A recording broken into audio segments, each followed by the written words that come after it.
I think every parent's first thought when their kid's born is, how am I going to pay for college? So Emily, maybe I can tee that up. Let's talk 529 plans. Let's talk some of the tax benefits. Maybe you can give the audience a primer here. Thanks, Matt.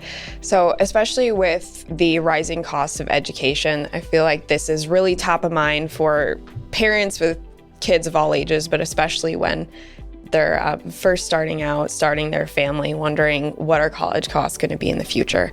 So 529 plans are a great option for saving for college. And there are two different types of plans, generally speaking. There's an education savings plan, which works more like an investment account. And so you have tax-deferred growth in that account and then tax-free distributions later on down the road for qualified educational expenses. And then there are prepaid tuition plans where you lock in current tuition rates today for whenever your child may be in college. And so Emily, like in Michigan, that would be the MESP. Is the 529 plan. Is the 529 Is the plan, 529 that is plan. correct. And then what's Michigan Education Trust. MET is the second, the Correct. prepaid tuition. Right. Yes. So just to confirm, so discretionary cash flow goes into the MESP or that 529, and that accumulates in an investment pool where the MET is you're in a sense purchasing the ability.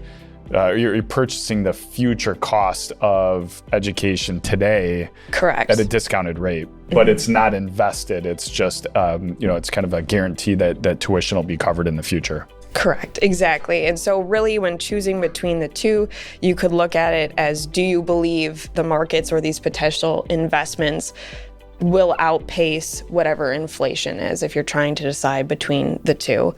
Or sometimes if you want other folks to be able to contribute. So these plans are not just for parents, they can be for grandparents, aunts, uncles that want to contribute to the child's education. And so how that works is contributions per person, so per individual that is, putting the money into the account for whoever the beneficiary is, can, without gift tax consequences, gift up to the annual limit. So for 2024, that's $18,000.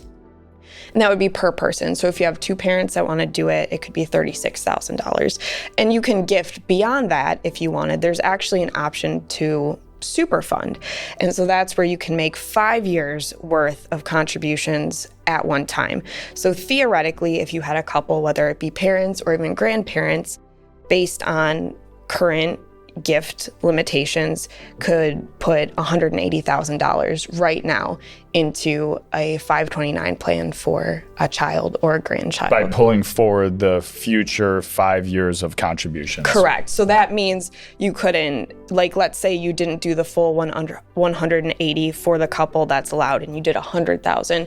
You can't then make that up in future years. It's assuming that it's ratably spread over the next 5 years. So it kind of locks up you for the next 5 years, but it helps, I guess, fast forward that growth too, since those funds would be invested for longer. So Emily, for someone who's considering a 529 versus that prepayment plan, and especially if they're going to pull forward the next 5 years of contributions into that type of an account, what are some things to consider? What's better? I mean, should you do the prepaid plan, or should you just contribute as you go, or make some kind of larger lump sum up front?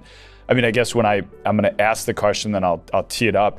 When I think about the limitations of that MET plan or the lump sum plan today that guarantees tuition being covered down the road, is it's not very flexible if your child goes to school out of state. Correct. Where I think, the 529, from what I understand, is flexible across the country, whether you're going to school. If you live in Michigan and you go to school in California or wherever you want to go, the 529 can be used across the country. Correct, exactly. And another benefit of that I really like of the 529 option is that it can be used for K through 12 education as well if you choose to send your kids to private school. And that's relatively new, right? I mean, that hasn't been the case forever. I mean, I know that 10, 15 years ago that wasn't the case. Correct. So it's got to be a relatively new update. Mm-hmm. And so where levels are now, you can use up to $10,000 a year. So there are benefits, and there are some benefits down the road too. And just to highlight that, Emily, 10,000, you can use up to $10,000 a year on K through 12 education. Correct. Yeah, so there is a limit. It's not unlimited, like college would theoretically be unlimited. Yes. There is a limit. Gina, were you going to jump in? Yeah, I was going to say, talking about kind of new updates to the 529 plans, I know, when we're talking with young parents or grandparents that are setting these accounts up for their, children or grandchildren, one of the concerns is always, okay, so let's say my child or grandchild doesn't go to college. What happens if they decide to go into the military, or if they go into the trades, these other things? So one of the new options of a 529 is to potentially roll those dollars into a Roth IRA for the beneficiary. And there is some rules around that, so you have to be cautious when planning for that. But I would say a great option for those young parents and young grandparents. Yeah, I feel like that could almost be another episode in and of itself to talk about the rules that surround that. So we probably don't want to dive down that rabbit hole today, but if a student doesn't, or if a student doesn't go to college, there are options post high school on how they can leverage those dollars in a different way, that, without penalties. Well, even if it's overfunded and they don't use all of the dollars in college, there's plenty of flexibility. There's plenty of planning opportunities that exist. So it's not wasted money by any stretch of the imagination. And that's what I think we're seeing from a lot of our clients utilizing this, is wanting the flexibility of a 529 plan.